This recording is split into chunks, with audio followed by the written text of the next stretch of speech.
Army. এই নামটা আমাদের সাতরাজা আমাদের ভালোবেসে দিয়েছিল। আর্মি ডাকটা হয়তো সবার কাছে নর্মাল, কিন্তু আমাদের কাছে যখন আমাদের সাতরাজা আর্মি বলে ডাকে, ওই ডাকটা শোনার অনুভূতি আমাদের কাছে বেস্ট। কনসার্ট শেষে যখন সাতরাজা আর্মি বলে ডাকি, তখন না নিজের অজান্তে চোখে পানি চলে আসে। যখন আমাদের লিডার বলে, 1 মাস 1 বছর অথবা অনেক পরে হোক না কেন, আমরা সর্বদা তোমাদের জন্য অপেক্ষা করব, তখন সত্যি মনের মধ্যে একটি সাহস জেগে ওঠে।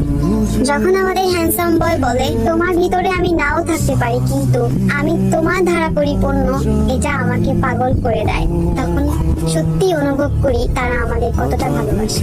যখন আমাদের হবি আমাদের উদ্দেশ্য করে বলে, তোমার হাসি এবং তোমার মুখ সত্যি আমার জীবনের অর্থ নিয়ে আসে, তখন সব কষ্ট ভুলে হাসতে ইচ্ছে করে।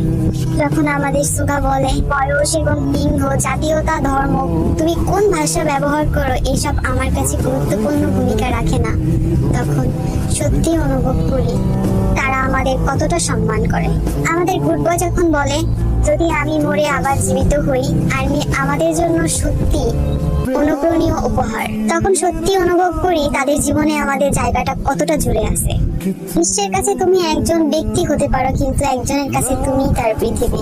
তখন আর বুঝতে বাকি থাকে না আর্মিরা তাদের পুরো পৃথিবী জুড়ে আছে। তুমি মনে রাখবে, এখানে কোরিয়াতে সিওল শহরে কেউ একজন আছে যে তোমাকে বোঝে। তখন আর তাদের মনে আমাদের জন্য ভালোবাসার কমতিটা অভাব পড়ে না। আমাদের সাথে আমাদের সবসময় অনুভব করিয়েছে তাদের জীবন জুড়ে আমরা কতটুকু আছি আর তারা আমাদের কতটা ভালোবাসে। আমরা আর্মিরা অনেকটা ভাগ্যবান, কারণ আমরা আমাদের সাতরাজাকে পেয়েছি।